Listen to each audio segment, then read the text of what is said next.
Hello, Cambridge. Welcome to What's That About, where we answer all your questions about the pressing issues of the day, brought to you by CCTV.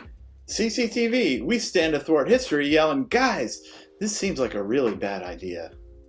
Our first question, delivered by the heroes of the soon-to-be gutted U.S. Postal Service, is from Scott on Highland Ave. Wait a minute, isn't Highland Ave in Somerville?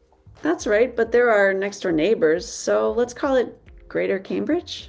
True, Somerville is sort of like our cute little brother. Or as I like to call him, Cambridge's hat. Well, Scott from Cambridge's Little Hat says, lately it seems like Somerville has been really bad at managing city-owned property.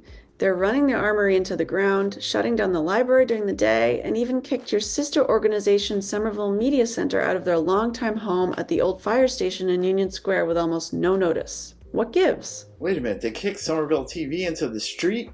Those monsters. In August 2023, the mayor, Katyana Ballantyne, told the council that the old fire station had deteriorated to the point that they needed to evict the tenants from the building by the end of the month. What was the emergency? Did like hordes of rats of unusual size eat away at the foundation or something? No, the city had largely neglected the building for years, but according to an article in the Cambridge Day, as recently as May 2023, an engineering firm for the city had inspected the building and found no significant changes to the basic structural systems of the building, and that some repairs taken since 2019 were generally successful.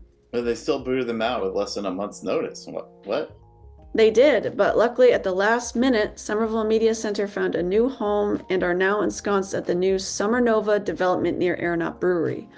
And in even better news, SMC hired former friend of the show and CCTV Deputy Director Sean Effell as the Executive Director. You mean the Sean Effell who asked us to take his name off this show so his reputation wouldn't get dragged through the mud by being associated with their amateurish production? That same one. Hi, Sean. Hi, Sean. Why did the viewer ask about the Armory? That's that big white castle up on Highland Ave with the art gallery's performance space, right? The city owns that too. In 2021, Somerville seized the Armory via eminent domain from a group of investors that included the owners of the Middle East Cafe. And why would they do that? Much like down here in Cambridge, art spaces are struggling or disappearing in Somerville. So the city purchased the property to allow the building to remain as a community arts center, instead of watching it get sold off for valuable commercial development. Okay, well that seems noble, right? I mean, we need space for artists. In fact, we did a whole show about that a year ago. Boop! You remember the question from the Fire Wombats asking about disappearing studio space for their band, right? We sure did, Max. However, according to City Councilor J.T. Scott, the city is acting like a bad landlord with its Armory property too. I did read in the Cambridge Day that owners of Out of the Blue Gallery, which moved to the Armory a few years ago from Cambridge, have felt that the city is trying to boot them out. And Somerville City Councilor Willie Burnley backs their story up. He notes that the city has failed time and time again to treat the gallery fairly. And even the biggest tenant and activities programmer, Arts at the Armory, feels the city's lack of planning has hamstrung them and other tenants. 5 tenants have left the Armory since the city has taken it over, and as Councillor Scott noted, the city's negligent planning echoed Somerville's failure to address the old fire station building that left Somerville Media Center out in the cold, despite the strong community support that they remain in Union Square. Ugh, I mean, how many news stories makes a trend? 1, 2? I mean, what's going on in Cambridge's Little Hat? Is the city government just incompetent? Now, Max, it's worth mentioning that Somerville is a very vibrant city for the arts, featuring popular happenings like the Fluff Fest, Rock and Roll Garage Sale, Art Beat, and lots of other events at Bow Market and around Union and Davis Square. It just seems like, as Councillor J.W. Scott says, the city should not be in the business of managing property. Well, at least Somervillians can get away from these local controversies by patronizing their great public library system for a little peace and quiet. Yeah, about that. Uh-oh. Turns out the libraries have not been immune from administrative tussles either. Last fall, the city announced they were closing the main library in the hours immediately after the high school next door let out. They didn't want high school kids going to the library after school? Seems weird.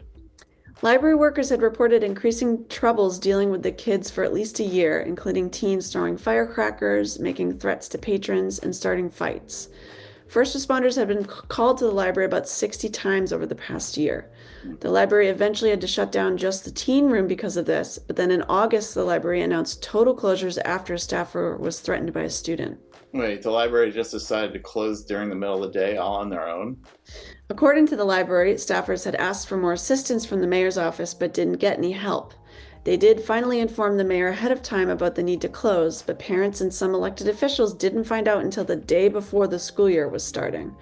Anyway, after Mayor Ballantyne took a bunch of heat from parents and the council, the city ended up hiring private security guards to patrol the library and reopened during the day a few weeks later. Great. Pinkerton's coming in from Yankton. That won't end well. I mean, I saw Deadwood, right?